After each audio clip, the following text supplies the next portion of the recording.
继续来看云林岛南的订立幼稚园，保障着儿童的权益。收囡仔是无限人数，来几个就收几个。结果即马幼稚园的囡仔高达400外个，所以决定要开6200万来起第一间木造的幼稚园。在岛南国小学生精彩表演下，非盈利的幼稚园动土仪式正式开始。这是县政府开6200多万，头一间用现代木工所起的幼稚园。那它的建筑比较特殊哈，它是采用全木构造的方式来建筑。因过订立的幼稚园拢是采用有偌济就收偌济的方式，也毋过即马人有够济幼稚园嘛已经满啊。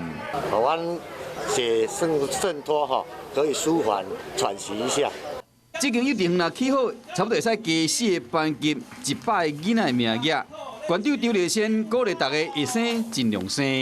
第一胎呢，只有缴交2000块，那第二胎呢，剩下1000块，第三胎以后呢，就不用缴费了哈。这间幼稚园计划伫明年8月完工，嘛讲市教会使提供更加舒适优质的教育空间。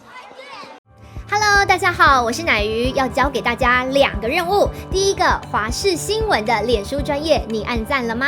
还有华视新闻的 YouTube 频道，赶紧订阅起来，还要记得按赞，开启小铃铛哦。